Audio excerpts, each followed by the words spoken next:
Voici la nouvelle version de l'interface bilan de compétences. Cette interface vous permettra de suivre la progression de vos élèves, de visualiser leurs évaluations sur une forme chronologique et également de gérer vos bilans intermédiaires et vos bilans terminaux. Donc déjà au niveau de la vue d'ensemble, quand vous arrivez sur l'écran principal, vous avez la vue globale où vous avez directement les différentes évaluations, les différentes activités, etc. et les compétences. En déroulant la liste ici, vous voyez la liste de vos différents élèves. Vous pouvez choisir un élève en particulier ou vous pouvez passer d'élève en élève directement avec les petites flèches.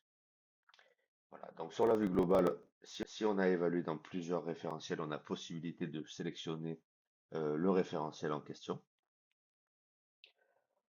On va avoir également ici la possibilité d'aller directement sur les bilans si on en a déjà programmé. On a une colonne où on va avoir directement toutes les compétences et les critères de comportement. Donc les critères de comportement et les critères d'efficacité, etc. Ça permet d'avoir une vue aussi sur l'implication de l'élève. Donc les compétences, elles sont développables. On peut avoir accès aux critères lorsqu'on les a évalués. Donc, là, par exemple, ici, vous voyez, j'ai accès à des critères particuliers. Je peux choisir de tout développer. Je peux choisir de faire apparaître euh, les éléments que j'ai dispensés ou lorsque l'élève a été absent. Et également, je peux choisir d'enlever ces critères dont je vous ai parlé tout à l'heure ou de les afficher. Donc au niveau horizontal, on va voir apparaître l'ensemble des activités qui ont été évaluées pour cet élève.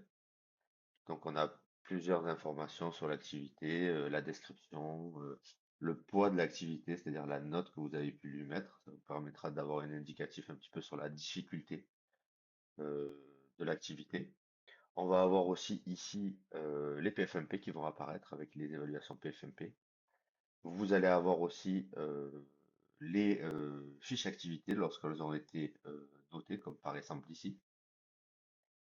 Voilà, donc vous allez avoir différentes informations. Vous allez pouvoir aussi voir les évaluations. S'il y en a plusieurs, avoir la liste des différentes évaluations qui ont été faites dans l'activité. Donc ça vous permet vraiment d'avoir une vue d'ensemble globale de tout ce qui a été évalué depuis le début de la scolarité de l'élève jusqu'à maintenant. Concernant les bilans intermédiaires, on peut voir ici par exemple dans cette classe que j'ai déjà effectué un bilan euh, à la fin de seconde. Donc je peux en cliquant ici le modifier, le supprimer ou l'évaluer. Donc là le bilan est déjà renseigné. Donc nous allons voir comment ajouter un nouveau bilan. Donc là on va positionner un bilan en fin de première. Donc on va le positionner en juin 2025. Donc ici je vais aller dans un nouveau bilan, bilan intermédiaire. Je vais fixer la date de l'évaluation, comme je l'ai dit tout à l'heure, en fin juin 2025.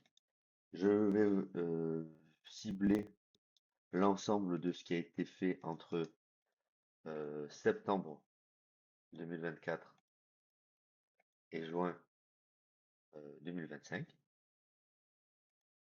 Donc à partir du moment où j'ai fait ça, il va charger toutes les activités qui ont été évaluées à ce moment-là et je vais pouvoir les cocher ou les décocher.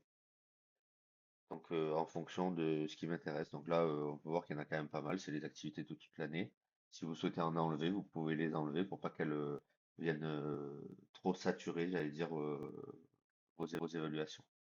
On peut choisir ici le nom qu'on va donner au bilan. Donc là, je vais l'appeler première.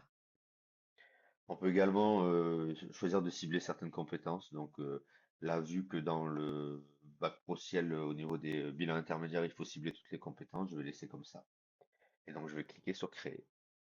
Donc là, il va me créer automatiquement un bilan que je vais pouvoir avoir accès directement en cliquant là. Donc là, ici, je le vois aussi ici. Donc il est vide et est prêt à être rempli. Donc en cliquant ici, je vais avoir accès à mon bilan.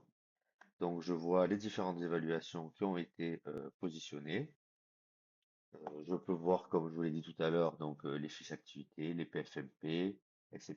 J'ai un diagnostic qui est proposé en fonction de l'évolution, j'allais dire, du niveau d'acquisition.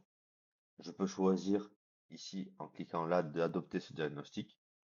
Et ensuite, je peux choisir de l'affiner si je ne suis pas d'accord avec le diagnostic. Donc pour l'affiner, c'est l'outil que vous avez l'habitude d'utiliser pour positionner des évaluations de compétences. Et ensuite, je vais mettre un petit commentaire général.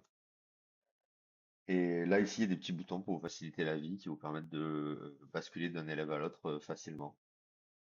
Ouais, et donc là, élève suivant, je peux suivre le diagnostic. Ensuite, je peux pousser un peu plus mes recherches pour affiner un petit peu ce que je veux mettre en tant que bilan pour cet élève. Et donc, je vais faire défiler les élèves les uns à la suite des autres comme ceci. Ensuite, quand c'est fait, vous avez la possibilité de les imprimer euh, en PDF.